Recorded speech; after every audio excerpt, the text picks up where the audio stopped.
Hello, hello, hello, and welcome to Survivor Debrief. My name's Eden Porter, the unlucky loser from Survivor Titans vs Rebels. And with me, as always, is my comedic partner, but also my real-life brother. That's Josh Porter. How you going, Josh? I'm good. Don't forget that. Don't forget that important aspect that I'm your real-life brother. Don't forget. People don't believe it, Josh. People don't believe it. They don't. But I would believe it. At the start of the show, just before we get in the way, please like and subscribe. We want to hit our subscriber marks. Please, if you've liked the show, if you listen to it, subscribe. It does us the world of good, doesn't it, Josh? It does. We're hitting some milestones. YouTube's very good at like drip feeding you and giving you the breadcrumbs. Oh, we're nearly at this. We're nearly at this milestone. Yeah. So that's what we want to do. Get involved, hit those milestones. But let's talk episode 7, Josh. I want to start off with the Bottoms Up Alliance. Firstly, what are you giving the name Bottoms Up Alliance? Two bottoms down. It's not great. Did they have like a drink? Like, there's presumably some sort of gay kind of thing in there, or were they having drinks a lot or something? Was it like? Is that what? No, I think it's. I don't know. I actually don't know. And plus, it doesn't lend itself to any other terminology or anything like. What are we Bomb Squad? Yeah, well, let's not go there with the Bomb Squad. We're not quite ready to bring that back. I'm thinking more the Hunks Alliance. Yes, I don't think not a big name of it. To me, it feels like something that like they're not gonna. They'll use it for day one when they think about it, then it just gets forgotten and never gets spoken about. Exactly. Like, I feel like so many alliance names fall into that category these days because I don't know. I think because forming alliances is so much more purposeful, and it's like the really tight ones kind of almost don't bother because they're like we're just us. We're just us. Yeah, we know what we're at. But it is an interesting those little three trio though. Yeah. So you've got Sage, Stephen, and Jawan. And I think Jawan has finally realised that he is at the bottom of his group, finally, and he's found a new home with new people. This is a perfect example of how going to a vote can really solidify. It can actually be a good thing sometimes to solidify a group together and go like, you know what, we all trusted each other enough to get there. And I think this is exactly what's happened with these three now. Like they've really seemed connected. I think Joanne sort of said that to Steve, and I don't know how real it is, but he's like, you've got my back kind of thing. And you feel that now, like, oh, you went with us for this vote because Shannon was coming for me. I feel like Sage and Joanne are such an interesting pair to me because they don't seem like a typical alliance pair. It's almost like they skated through when they probably would have gone. Yeah. And because of that, they've grown close and become a bond. But at no point would I look at those two at the start and be like, oh, they'll be a really strong pair, which is really strange. Yeah, and what did you think about the cover story that they came up with that like Shannon went nuts and like blew everything up? Yeah, I was thinking about this because I was like, you have that person's dead to do that. Yeah. And there's no one else in the group. Yeah. No. And you don't have to, you want to work together with each other. There's no reason to blow that up. So, and she's not on the jury. No, and it was one of those classic things where I was like, oh God, are they going to see through it? Like Nate's story, the other episode, they saw through it straight away. But this, they seem to buy it. They totally bought it. And I think it probably maybe speaks to that first tribal. And like, she hadn't been to a vote before. The nerves are running high. She starts to get paranoid. So I think that played into it quite well for them. And also, it's the breadcrumbs of fact that like Savannah already was probably talking with Shannon about, oh, how annoying is Joanne? How annoying is he? Yeah. And then Shannon probably knew of that. And then for her to say, let's get rid of Joanne in Savannah's run, she's like, oh, well, that makes sense. That sort of tracks. Yeah. So interesting. And then let's just go straight to the merge. So then they get the merge. The merged letter, like everyone come together on the same beach. You know what really annoyed me when the Bottoms Up Alliance just were overthinking. Do we get up from the beach? Let's lie down here. Let's not. I was like, what are you doing? Yeah, it was incredible juxtaposition of, oh my God, it's the merge. Oh my God, it's the merge. Oh my God, it's the merge. Yeah, it's so weird. I don't know when it came through, but clearly they were just stressing out about what's our cover story. For Shannon, that's clearly what they were stressing out about. But it's so weird to not even have a moment of joy of like, oh my God, we made it. Oh, they're coming here. Oh my God. Like, I guess they thought they had no idea when they would be arriving, right? Whereas when you're leaving, you know that kind of timeline. But then they were on the beach saying, they were listening on the beach going, oh, they're here now. Yeah, I don't understand what you think is going to happen in terms of them thinking what's weird and not weird. Like, clearly the weirdest thing in the world to do that is sus is not just running to the beach and going, oh my God, we did it. I know. It's very odd. So one of the things that comes up straight away, which I thought was hilarious, was that we have Blue Sophie and Yellow Sophie. And one of the names is thrown out there is like, well, let's go Yellow Sophie so there's no confusion about which Sophie we're talking about. Like, that's literally a reason to vote someone off. It was weird. It was really weird that that's the reason that she got put under the bus. And she's targeted straight up. And then what did you think of Savannah killing the chicken straight up? It was such this moment last time. Oh my God, everyone's together. And she's like, grabs the machete. She's like, chicken o'clock. But that's kind of what we were talking about. Maybe that is part of her life in some way. You know what I mean? Like, we did speak about this, like these different people, and like maybe that's something that's not uncommon to her. It's like, yeah, get me in there. But that was it was such a big moment last time. They could just like come out. Stephen and Alex were like holding each other, crying, going like, "This is the hardest thing we've ever had to." And this time, literally, Savannah's running down a thing with a machete, and she gets the full Michael. She gets the blood, puts it under her eyes. Like, the full, he who shall not be named. Yeah, so that's the group right now, and then they get the key challenge. Now, they've done this a couple of times where they've got people to run out into the jungle to grab stuff. I know it's really hard to think this through when you're in the moment, but production is not going to hide the key that works right on the path, right next to you.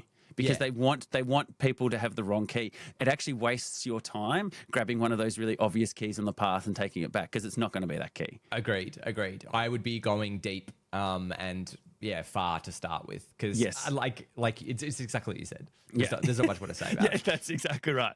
And then Sage wins that one, which was a nice little thing for Sage to have a little moment of glory. Yes. And then after that, we're straight into the challenge. So. Oh, can I just say, I'm surprised at no point during this episode with Christina making the merge, she didn't pass out. Going to her first tribal council, she didn't pass out. She's really getting through these amazing moments. They're not as exciting anymore. This season's falling, Jeff. What's going on? Maybe the doctor's like, I'm sorry, Jeff. She's just not that excited. They go check on her heart. Exactly. But so now we're at the challenge, and they tell them all merge. Now, what's been historically happening is in the rest of the new era, you have to earn the merge, which means only half of you get to merge and then the other half still vote, and there's 6 people that you have to vote on, right? Mm-hmm. Whereas this time they said, nah, you've all merged, and now we'll just do an extra section for immunity. This is way better. I agree. The fact that everyone's up for elimination is so good. Like, it's... I love the shift from earn the merge to earn the merge feast. Yeah, earn the merge feast. Yeah, that's fine. That's still a cool thing. And then to still have individual immunity at the back end of that, this is the right way to do that aspect of it. Because everyone's so pumped. The whole earn the merge thing, I feel like that's what the tribal portion of this game is. Yeah, earning the merge. Like, it felt like this really unnecessary... Yes. Like, no, it's the moment in time. It's before and then after. And it made this weird one vote middle ground, which I always thought was a bit silly. I know. Yes, I know. Yeah, exactly right. And then at the start of this episode, and this might be an indication where production thinks the season's at, that Jeff stops the game. Jeff stops the game and literally says to everyone, which is, it's weird for him to do this. And he says, guys, just letting you know, season 50 is up next, and it's a returnee season, and there's spots available. If you guys do something crazy and interesting, you could get on 50. So think about that. So weird also to put that in the show. For us to see. Like, you might tell them that, but like to actually show us as well. I found this, and it came up a lot, and it's like a big feature of this episode, and the idea of your Survivor career starts now. Yeah. And like, what an interesting thing to put in people's minds. And I think you were talking about the homogenization of the casting last episode, and like, it's less interesting now, and they're really familiar with the game, and there's not these big, almost like dumb moves where people don't really know what they're doing. They're doing stuff that doesn't make logical sense. Like that, what's often what makes Survivor really fun. It's weird to like implant them in their brains to be like, no, get to it. Like, do the interesting stuff, because that makes good TV, and that'll make you a Survivor legend. But you know what's funny? It's like it's almost the concept of no, that's not going to make you win the game, but that could get you invited back to play again. I'm like, well, isn't the point to win? Like, isn't the point to play the game and win the game, not to do something to get on again, to then play again, to then possibly win again? Yeah, what a strange point in Survivor's life cycle that's where they're at. It's not necessarily just about winning your season. It's about, okay, what can I do to become a Survivor icon, to stay on the books and come back? And is that more important? Do I want to go deeper in the game, or do I want to burn out in a flame of glory? Like, it's a weird thing to have in your head. In the new era, there hasn't been those, and maybe because they haven't had a returnee season, but they haven't had those super iconic, there's not a lot of those super iconic people that have done these amazing moves. And this is sort of Jeff saying, guys, do something. Like move the game along some way. Like this happened to us after we voted off Nathan in the Titans tribe.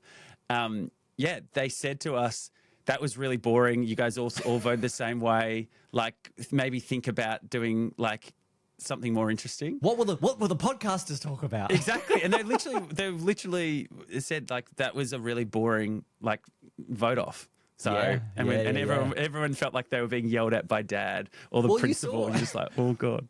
Well, you did see the joy in their eyes when Jeff said that 50's open for business. Everyone was like, oh my God, oh okay, wow, all right. Like, sometimes you could definitely see it. Yeah, you need that kick in the bum. You need guys like, hey, just reminding you, this is a TV show. Like, do some interesting stuff, and then people go, "Oh yeah, okay, let's do something." Yeah, so I thought that was an interesting little sidebar.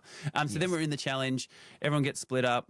I really like this. Yeah, it was good. I loved the epic sound effects of the ball rolling around. It was just so the ball. Yeah. And I think my favorite quote was "knee scraping, feet digging." Thank you, Jeff. Thank you so much, Jeff. That was great. And then so then one tribe wins. Obviously, they get the Sophie. Yes. Sophie. She figures out the puzzle. Sometimes, and this is a classic thing, and we talked about this on our season. Sometimes it's good to not have a good. Like to have a puzzle, someone that's good at puzzles, not on the puzzle, that can observe the puzzle and help, because sometimes you get too close moving blocks and doing things. You can't see the bigger picture. So often it's good to have one of those people outside of the puzzle looking at, and I feel like that's what Sophie did, and she could see it, and she was like, yeah. Here's a question. Were they working on the puzzle back to front on the reverse side, or would it have been flipped? So this is really interesting because they did this to us on our season, and I never thought of this before. But one side is set up for the camera, so you can see where they're going. The other side is a color inversion, but it's backwards. So as in it's the other way around. So they see it. So it's the whole thing. So it is correct for you. So it's correct. So what they're seeing, what you're seeing, is not what they are seeing, because it's the opposite side of it. No, but they're seeing it left to right, right? They're not seeing it mirrored. They're still, they're not seeing the mirror, but they're still seeing. Yeah, they have adjusted it correctly. Yeah, they've adjusted it correctly. Those last bits they were doing were the is bit, not the that.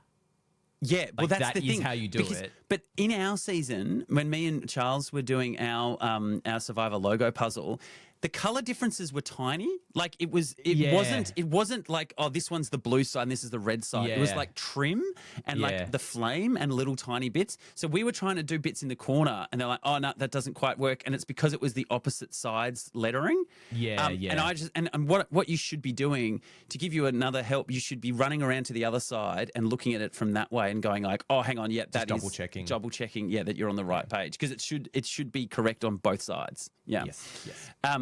Anything else with the challenge? No, that was pretty good. Then we got to the individual straight away. The individual part, yeah. Sage had her advantage and just got. Do you think that's worth much after having pushing that? Because you had to push a massive boulder thing at one point. If you're not good at balancing, you're not going to win this challenge. So it doesn't matter how many. It doesn't matter if you're pretty good at balancing. You'll do as well as someone that's really tired. Yeah. I think if you're good at balancing, you'll just be good at it. I did this one, but we had the little bow, right? The bow, which. The bow I could do forever. It was the last peg, the thinness of the last one is what gets you. Like it's just.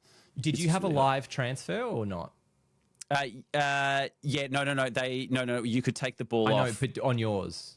Yeah, that's what I'm saying. In mine, they said okay and stop, and you could take it off. So it wasn't a live transfer. Yeah, it wasn't live, okay, and then so you could move your feet said. down. Yeah, and then yeah. So that was good. I like these ones. I like the pull, you put the hand down the pole ones. I like that. I like the concentration. I think these, I think these are good. It's interesting. Like, it felt like a pretty consistent drop off, which is kind of rare. You feel like, I don't know, it felt really balanced how it sort of played out in the end, but it didn't strike me as, you know, and there was a strike against Stephen, you know, it was Joanne, I was covering his tracks being like, oh, you know, Stephen's got me worried now and that kind of thing. I don't think anyone's like worried that Sophie's this big challenge person. So we'll see how that plays out in the next one. If anyone rises to be like, oh, this is a good individual person here. Yeah, well, it was strange that they let someone from the crew win the challenge, because we've never seen that much Sophie. She's just a random person who rocks in.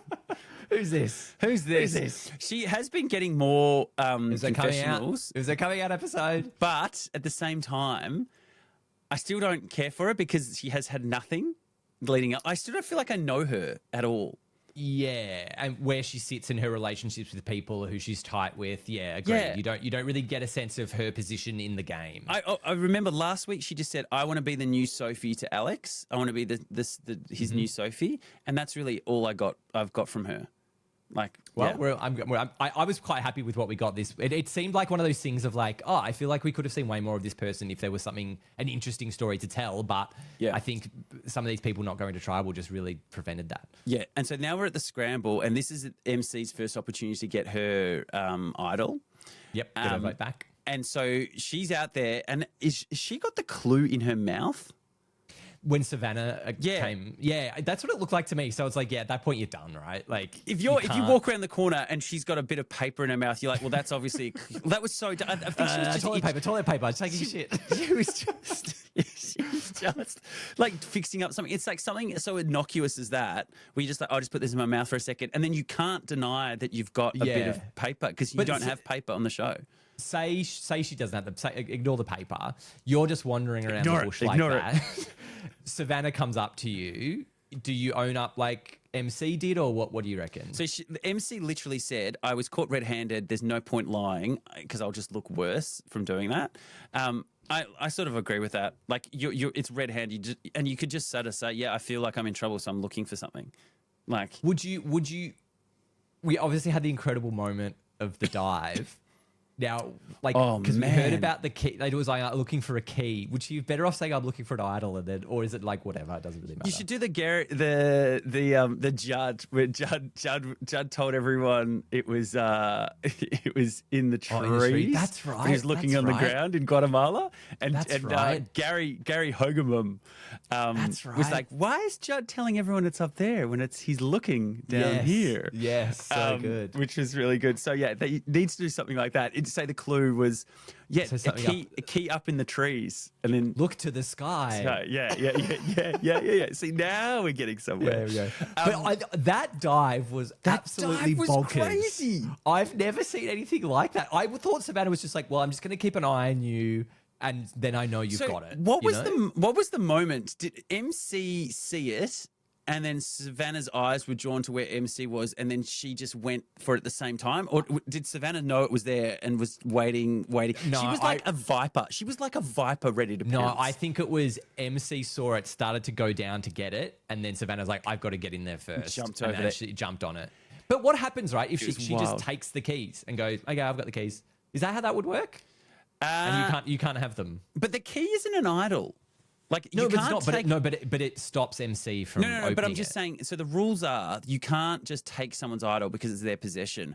Whereas keys are not an idol. Like, keys like a coconut. Like, I could go steal your coconut. That's fine. I could steal your shoes. Don't get you out any ideas. Yeah. I could steal your shoes, like the shoe bandit. There's no rule saying I can't do that. So taking her, quote unquote, a key that's just on the island isn't actually anyone's ownership. So you could just throw it into the ocean, or you could. So you could deny MC the lock, and she would lose her vote. Yeah, I think so. And then would she get it back forever? After? I was going to say because then they said the idol becomes void, and so therefore, anymore. She would get. So it would just back, be that vote. Still, it showed a side of Savannah that is really like cutthroat. And totally, she means business. And they talked a little bit about in this section how Savannah was just telling her what she wanted to hear, and like actually she made a decision. No, I'm going to be nice now. I'm going to try and build something with her. And then MC was straight onto it, and they did the nice fade out of her, which I think again was great editing. Yeah. But it just shows me that they're both pretty aware Like Sage realized what she had to do. She had to change her tactic. Didn't work because MC was onto it. Sorry, Savannah. And because MC was onto it. And she was like, well, she's only doing this now because of this. It was quite a nice dynamic. It was perfect to see both of them read each other. And like, it's just that, you're both pointing a gun at each other under the trench coat kind of thing. And it's just like, cool. Yeah, right on. I don't believe you for a second. And I'm surprised, honestly, the way that Savannah, after that, MC bringing that back to the tribe, to me, that says Savannah's here to play. She's really dangerous. She's going to go to those lengths. Like, I can't imagine Nate jumping down to grab the keys like that. You know what I mean? No, like, no. It shows you a level of, like cutthroatness. That so like, okay, it was surprising dangerous. in the scramble. It didn't seem to be more pressure on Savannah. As we get to, how do you think? It obviously sounded like it ended up being Nate as this is the safest option. Rizzo's got the idol, and Rizzo would play it for Savannah. After the browbeating Jeff gave them about doing something interesting, this is probably the least interesting thing, the safest, least interesting thing they could do. Like, it's like, oh, okay, so we're not going to do something interesting with Rizzo. MC's just going to use the idol to save herself, which she didn't need to in the end of the day. Like, I guess everyone voted for Steven. Like, the problem is when, and it will definitely change next week, but like when Savannah, Rizzo, and Nate think they have Sage and Juwan. Yeah. And so it's like, you think you have the numbers, so you don't need to do something crazy. And so I think that's what it boils down to. Now, when they're on the back foot and they know they don't have the numbers, then you have the chance to throw the cat among the pigeons with your idols. But it was interesting if we move on to Tribal. Yeah. We had, what was really interesting, it was Sophie, Christina, and MC's first Tribal. So you're not till you're merged that you're actually coming into this. And that is a big question I had for you, Eden. Big question for Eden. Hit me. At this moment in the merge, where you are with the people you're with, is this being your first vote? Does that make you play more conservatively and just be like, I just need to confirm with my people. I've got my people. I'm just going to go with this. Rather than if they had voted before, do you think they would have been more willing to open up and work with other people? I think for Yellow, the fact that they pulled in Sage and Juwan gave them confidence to like, okay, we can do something now. But there was a little voice inside them saying, but let's not do anything crazy. Like the act of getting Sage and Juwan is the crazy thing. So get them to do something safe is the sort of the way forward. Like I think it would have been much more fun or much to go to a Rizzo or something. Like honestly, this is not a great vote because I don't think Nate had anywhere to go. I don't think Nate was going to blow anyone's game up or something. Whereas I'm sort of a bit scared of Rizzo and Savannah. Oh, you're talking about as being burnt and being left? Yeah. Because at the end of the day, Nate doesn't strike me as someone that is like, I'm burning this house down now. You guys have turned on me. It's like, I think he would go, what did I do wrong? How did this not work? And think about it. Yeah. Yeah, agreed. I think I was surprised that it ended up on Nate because I really would have thought Savannah has felt much more dangerous and threatening. I think the conversations she's had with people, the way she's treated people, I think all of these things point to that. You know she doesn't have an idol. Yeah. And I just feel like at this merge point, is Rizzo going to be so nervous that, oh my God, Savannah's going to go quick. I've got to play Savannah. Otherwise, we're going to lose the numbers. This whole game's gone. I was like, I don't think that's happening at this point with the numbers. No. I think you go, well, I can make it through. There's so many more people in play. We've got so much more to play here. This isn't going to define my game if we go out now, if my ally goes out now. So I really think it's overthinking, as I did on the beach earlier. It's God, really so much overthinking. Yeah. So much overthinking. Yeah. I think this shows us that more swaps in a season is more interesting because you've got these other groups forming. Like, I don't think you get the bottoms up alliance if we don't have this many swaps. We don't get Alex and Sophie splitting up and trying to come back together if they haven't got connections with either side. Like, this would be a very by the numbers. Which of the tribes have more? We're going to join up with them and then vote after the other person. We heard that a lot, and it's a phrase we've used on this podcast a lot, which is cross-pollination. We heard that multiple times this episode. Hashtag cross-pollination. Yes, hashtag cross-pollination, which I totally agree with. You've got to just seed that and get people working across lines. But one of the big stories for me was Sophie and Alex. And the fact that isn't rock solid. And I would have thought after the hell that they went through, that struck me as like, this is a couple that is going to be there till the bitter end working with each other. What did you make of Alex's jump away from Sophie? And it did feel like Sophie she's like, I'm in a really good position. We've got the numbers. I want to bring you in on this. So I'm going to work with you really hard. And then Alex was like, yeah, but I think I know what's actually going on and you don't have the numbers, but he wasn't willing to tell her that. So, it was an interesting dynamic because I felt Sophie did want to bring him in and work with him, but Alex has definitely made the decision of like, well, yeah, because they didn't, for those that were watching, they didn't vote together. They were on opposite sides of the equation at the end. So Sophie actually had no idea that Sage and Joanne had flipped, but Alex was aware of that. So someone has told Alex, oh yeah, we've got Sage and Joanne. Yeah, and then he's like, well, the numbers are over here. I'm going to go with this, stick with these people. I think that's a dead ship on the other side, but I'm not. I guess he's trying to solidify that. And so I think he could reasonably go back to Sophie and be like, not for that first one. Like I had to make sure I locked it in. I couldn't risk a leak. I didn't know what was going to happen. But if you want to come over with us now, you're welcome. I actually think it's damaged their relationship. I think at this point, Sophie's going to feel like, man, why didn't you tell me? Like, I would have come on board. I want to be with you and you guys. If that's where the numbers are, like, you hung me out to dry. Yeah. So I think it is going to impact their relationship a little bit. What did you think of Joanne trying to Survivor's like a horror film? How's that? No. I was not expecting a follow-up question. Like, mate, it's spooky. If you're going to put an analogy out there, have the steps underneath it of like, well, there's Jeff, you're the killer and you're trying to get us. Like, he didn't have anything. It was bad. He heard the word blood. He was like, oh yeah, blood. Yeah, blood. Yeah. That's good. Now, can I just say, Rizzo standing up and basically saying, I've got my idol. I may or may not play it. He was quite confident like that. What did you think of that? I really like that. I think if everyone knows it and you also want to cast a little bit of doubt and maybe make them second guess themselves and maybe, do we need to do a plan B now? I think you don't lose anything by doing that. Everyone knows about it. And I think it maybe puts a little twinge of doubt in people's brains. But I think at that point they decided he wasn't going to play it for Nate. So I don't think it really changed anything. What about you? Yeah, I agree. I think if they had started whispering or you saw people looking around more, I think that's the point that, actually I am in danger. I might have to play it. But the other thing with Sophie, do you think this goes the same way if Yellow Sophie isn't immune? Like if she doesn't have surely, right? It's all about Sage and Joanne. Yeah, so that's what I think the fact that they're already jumping means that Sophie was never going to go home in the end I don't think so. I think she genuinely was the target of like, this is who we want to go for. Same.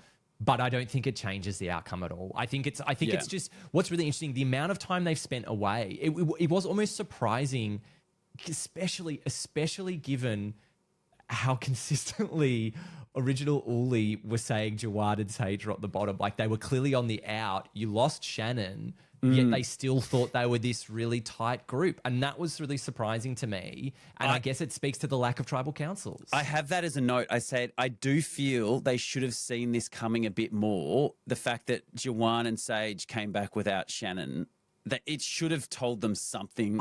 I know they told that story, but it should have given them pause to think. I really do. I think what it really boils down to is when they arrived on that merge beach, the fact that they didn't come running down, they went, oh, yeah, Shannon must have really turned on them because otherwise they would have run to the beach straight away. Yeah. Because the other thing is, like, this ultimately comes down to poor alliance management.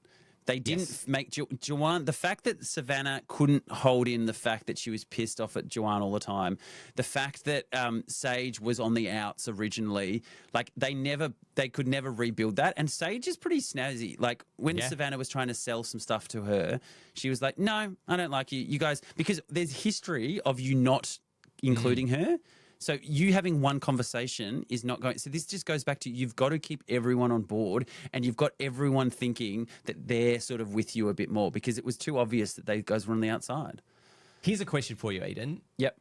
What could Nate have done to save himself in this game? Anything other than, is it just that alliance manager? Was there any last minute moves that he could have done or anything like that? I think there were two things. One is, I feel like he did play a bit rigidly about like, this is my group, this is my core people, and I'm playing with them. I don't think he really, and he was in a difficult situation with that mini swap where he was the only red and they were saying, basically saying he's gone. but he never managed to actually make a solid connection with anyone else or any other backup plans. The reason this all fell this way was because Sage and Juwan were looking for something else. Alex had built something else with other people. Stephen had built in with Sage and Juwan. Yes. Like there were all these other cross-pollinations, #cross-pollination, happening, and he never felt that he could really connect. I feel like he got into an alliance, which you should do straight up, and then he's like, cool, I'm in this group now. I think he did struggle to relate to everyone. So once he got this group, he was like, this is who I'm in with. I think if he survived this tribal council, I think he would have had to really have reassessed his game. But ultimately, like, actually don't think he did too much wrong. He made an alliance. He wasn't like arrogant. He wasn't like blowing up people's spots. No. He kept to himself. He was pretty good with puzzles. Like, I feel like he was doing a lot right. Same. I was almost surprised that he went home because it's like, oh, did he? Like, it almost feels like a swap screw, but like it's not. It's clearly not. It's just like of the people on that side, he was the easiest target to go for. Similarly, on Yellow Tribe, I find it very funny that like straight away, everyone is like, don't bother getting Christina. Just don't even bother. Didn't even come up. It's just like goat from now. It's like already they're like, no, she's fine. Keep her. Don't worry about it. I feel like she is got some big goat energy. I think it seems the way that she was talked about in this vote seemed like, no, that's a wasted vote. Don't bother with that. I don't think anyone, unless she gets bounced off with an idol play or something, I don't see any reason why anyone's going to vote her out, because I don't feel like she's got any winners equity. Just to go back to Nate for a sec, how do you balance that, making new connections versus retaining your old ones? Because you spoke about he didn't really effectively do that because he was too tied to his previous one. But then does your original alliance think you've left them? How do you manage that point when you feel like maybe I need to jettison this original alliance? You make a personal connection with someone. I don't think you can just go to people and just say, hey, we should do this for strategic reasons. I think you've got to make some sort of basis, some sort of grounding with someone else. But one of the biggest things is people, when they're on the bottom, they feel like I was on the bottom of this tribe, I was on the bottom with this tribe, like the bottoms up alliance, and for them to come together on that sort of common ground of an emotional connection of like, no one wants us. Let's work together. I don't think Nate could create that with anyone else. Didn't seem that way. Which is ironic, because after this vote, I think he would have gone and tried to build something with other people and said, like, use me. I feel like he's the type of player that would be like, use me as a vote. Whereas Savannah and Rizzo are going to be like, oh, let's burn it down. Let's blow up the game now. Like, this is going to be crazy, sort of thing. Yeah, I think that's what I feel. I don't quite know why Savannah. I understand why you wouldn't target Rizzo, but I just don't see why you would go Nate over Savannah. I just don't see an idol being played here to save her. Good upside is I actually think Nate will be a really good jury member. Oh, yeah. I think he'll be a really good jury member. I think he'll have a really interesting question, and he'll just have this series of like Marvel movie T-shirts just to be like, that comes out everyone. Yeah, that'll be Why good. Is he wearing these Marvel shirts? What's going on? Oh man, he loves it. That's pretty much where we're at now. We did want to just take a moment. Now we're in the merge winners pick. Josh, let's see if we can nail down a winner pick at this point in the game. Who are you thinking? I'm looking at MC as being in a pretty good spot. I think she seems really strong. She's got an idol, played it in a pretty same way. Hasn't really like had to engage with the more strategic side of like really working with these alliances, jumping around much. It just hasn't been to tribal. But in terms of what we've seen from her, I think it feels pretty good. Otherwise, like maybe an Alex, I can't see it as a Sage. I can maybe see a Steve. Like I can't see Savannah. I tell you who I can see. I can see winning Sophie. Sophie, so Blue Sophie. Yeah, sorry, Soph. Blue Soph. Yes. Yeah, so Soph. Yeah. I can see Soph winning. I feel like she's got the knowledge is power.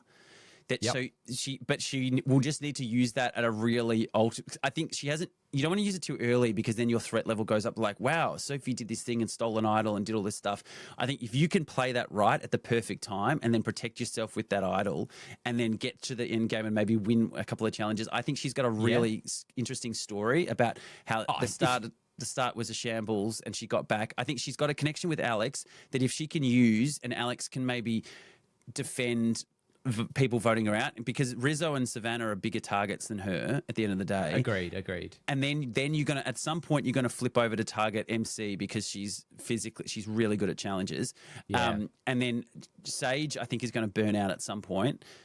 Sophie hasn't anything. Stephen's going to be seen as the threat for challenges as well. So I think actually Soph could be in a really good position to win. Soph's not a bad one. I feel like as well, like between her and Alex, like that is such a compelling story if you get to the end to say what an opening to be like, and I got here and I got past all of you guys. Correct. So yeah, I think that's probably a good call. But I'm going to stick with MC because I think has showed herself to be pretty good. We'll see how the strategic game plays out, but she feels like of who we've seen. I don't know. Savannah, I just can't. I think too hard and isn't going to get through. Yeah. Rizzo feels like too much of a threat, and I don't think he's going to quite get there. Yeah, correct. Who do you think spun and grun today, Joshua? Spinning red. Is it Sophie for winning individual immunity and skating through? Yes, maybe Sophie becoming the new Sophie, maybe. It's going to be the full-length Sophie. MC got an idol, played it, but she's in a good position now, I guess. She's in the majority. Yeah. Out of that whole side, I feel like MC is in a pretty good position there. Or maybe Stephen, in terms of the story played well. He's got these two people across, Sage and Joanne. I worked on them. I brought them to our numbers. So maybe Stephen for me. Maybe Stephen, although he didn't come down and greet everyone. I felt like that was a big mistake. Huge mistake. Sorry, Stephen. You do not spin a grid for this week. No, you do not. It's going to be Sophie. I think it's Sophie. Yeah, good. And then who ruffled some feathers? It was to rustle feathers, ruffle feathers. Very true. Bum, bum, bum. I've got 3 names on my list. Hit me. Stephen, Sage, and Joanne. The bottoms up alliance. Sitting at the beach, not Sitting running at the down beach, for merge. ruffle it up. Yeah, exactly. Should we go to the beach? I don't want to go to the beach. You could give it to Savannah for immediately chopping the chickens apart. Yes. But yeah, I think the bottoms up alliance has to get the ruffling of feathers. They blew the game up. They sold the fake lie to everyone. Yeah, agreed. Yeah. So Particularly Sage and Joanne getting a little bit of Said rustle feathers. Yes. Yep. Yeah, I think that's a good one. Anything else, Josh? I think that'll do it for episode 7. We're getting through it. It's going to ramp up pretty quick. It's only going to be like bang, bang, bang, bang. I'm really excited we're at Merge now because finally all these people are having to play together and work out how they interact. And it's again, this kind of felt like a pretty straightforward vote. Whereas I keep saying this, like I feel like the next one, it's going to start, I don't know. I feel like they're kind of really forcing it together. I think we can say at this point, it's been a pretty underwhelming pre-merge. Like it's one of the slowest and boringest ones. Agreed. I really think there wasn't anything that really stood up. Like I can't remember a super interesting episode from pre-merge. Look, we did have a secret. So I think we did have a secret. We did have a secret. That's very true, Josh. The secret. Thank you. The secret. The secret. This one goes out to the secret for some hashtag cross-pollination. Get in the chat. If you've listened this far, survivors in the chat. with the local animals, bit too much cross-pollination there. Bit too much cross-pollination there. Excellent, guys. Well, thank you very much, and we'll see you next week. We'll do it all again. Thank you very much. Folks. Bye. Bye.